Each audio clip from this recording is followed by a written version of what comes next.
मंगल भवन मंगल हारी।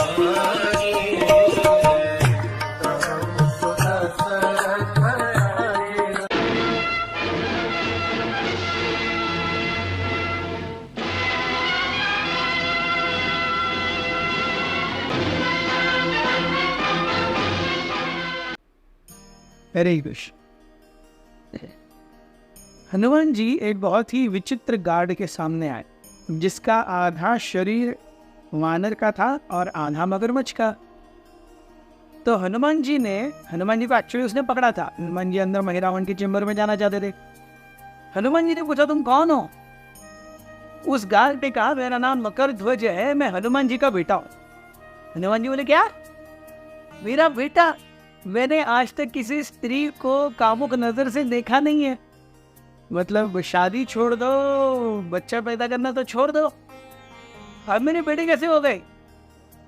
तो मकर ध्वज कहने लगे, मुझे बताया गया है कि जब हनुमान ने लंका जलाई और लंका जलाने के बाद में वो समुद्र के ऊपर से जा रहे थे वापस, तो उस समय उनके एक स्वेद का, उनके पसीने का एक बिंदु गिरा समुद्र में, जिसे एक मगरमच्छ ने खा लिया और उसके पेट से मैं बाहर आया हूं, तो इसलिए मैं हनुमान जी का बेटा हूं। तो हनुमान जी ने कहा, मैं ही हनुमान हूं। मकर ध्वज कहने लगे, आप हनुमान जी हो सकते हैं, लेकिन अभी मैं महिरावण की सेवा में रत हूं, तो आपको मैं अंदर जाने नहीं दूंगा। हनुमान जी समझ गए, there is no point in speaking, लातों की भूत बातों से नहीं मानते। सो यहाँ पर हनुमान जी ने उसे, मतलब with in fraction of second he got so much beating, लात घूसों की ऐसी मार पड़ी मकर ध्वज को, मकर ध्वज अपने आप को संभाल ही नहीं पाए। हनुमान जी ने उन्हें बंडल अप करके रख दिया, वो हिल ही नहीं सकते थे।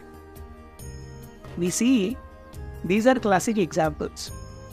हनुमान जी इतने महान वैष्णव, उनका बेटा महिरावण की सेवा में, ऐसा कैसे हो सकता है? ऐसा क्यों नहीं हो सकता है? हम देखते हैं कृष्ण के बेटे नरकासुर या भौमासुर जब भूमि देवी को वराह देव बचा करके लाए गर्भोदक सागर से ऊपर, उस समय भूमि देवी का स्पर्श जब वराह देव के वो बड़े दांतों से हुआ, उससे भूमि देवी गर्भवती हो गई और उनसे जो पुत्र आया वो है भौमासुर, क्योंकि भूमि का पुत्र इसे भौमासुर। लेकिन उसने अपनी संगति से अपना जीवन और औरों का जीवन प्रायः नारकीय बना दिया, इसलिए वो नरकासुर। सो भगवान और भगवान के भक्त, इनके बेटा होना भी is not a guarantee that will become a devotee. Ultimately हमारी इच्छा, हमारी चेतना, हमारा जो मेहनत है भक्त बनने में और वो चेतना हासिल करने में, ये बहुत ही प्राधान्यपूर्ण है। सो हनुमान जी ने मकर ध्वज को पूरी तरह बांध दिया। He went into Mahiravan's chamber. उन्होंने देखा महिरावण लेटे हुए हैं, लेकिन महिरावण को कोई तो अंदर आया आ रहा है कि भनक लग गई थी। महिरावण खड़े हुए, लेकिन इसी बीच में हनुमान जी ने तलवार ली, शाक करके महिरावण का गला काट दिया। हनुमान जी सोचने लगे, वहां ये तो मतलब जो एक्सपेक्ट किया था उससे बहुत ही आसानी से हो गया। हनुमान जी ने राहत की श्वास ली और वो मोड़ करके बाहर निकल ही रहे थे कि पीछे से करके जोर से आवाज आई। हनुमान जी ने पीछे देखा, महिरावण, वही तलवार जिससे अभी हनुमान जी ने महिरावण को काटा था, उसी को लेके महिरावण फिर से हनुमान जी को मारने ही वाला है। हनुमान जी जंप, ही डॉज्ड, जिससे वो वार हनुमान जी के ऊपर न पड़ सका।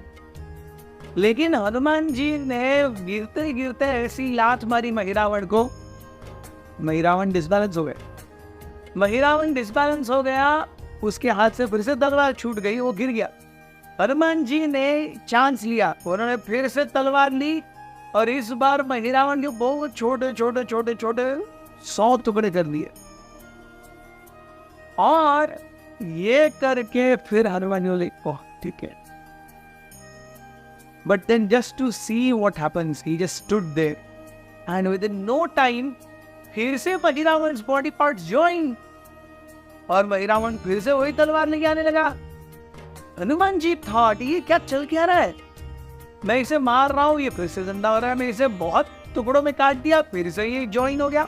मतलब कुछ ना कुछ तो और है इसकी मृत्यु का कारण, लेकिन अब मैं इसे मारते रहूंगा, मैं सोचते रहूंगा, इससे अच्छा है कि मुझे क्या करना चाहिए, अब राम और लक्ष्मण को बचाना चाहिए। हनुमान जी तुरंत एकदम छोटे से कीड़े के जैसे हुए, फुर्र करके उड़ गए।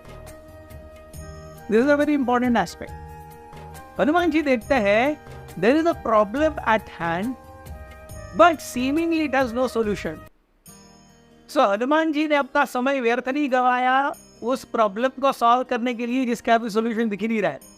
ही वेंट टू अनदर प्रॉब्लम। कई बार हमको भी कुछ चीजें समय पर छोड़ देनी ही अच्छी होती है। समय के साथ एक और क्षण आएगा जहाँ पे हमारी पिछली प्रॉब्लम्स ठीक हो जाएंगी। इसी बीच में महिरावण सतर्क हो गया। वो पूरे महल में जब उसने सबसे पहले निश्चय किया कि जो नरबली है राम और लक्ष्मण की, उसे थोड़ा सा विलंबित कर दिया जाए। इस इफेक्ट में पहले हनुमान जी से डील करना इंपॉर्टेंट था। सो हनुमान जी से डील करने के लिए महिरावण बाहर आया। उसने सारे सैनिकों को और जो भी नरबली के यज्ञ में शामिल होने वाले थे उन लोगों को तड़ातड़ इंस्ट्रक्शंस देना शुरू किया। एवरीवन गॉट इन पैनिक, क्या हो रहा है? But Hanuman ji had a task in hand. Hanuman ji का क्या हुआ, उन्होंने आगे क्या किया और राम और लक्ष्मण को कैसे बचाया, ये हम देखेंगे कल के एपिसोड में। बने रहिए हमारे साथ। हरे कृष्ण।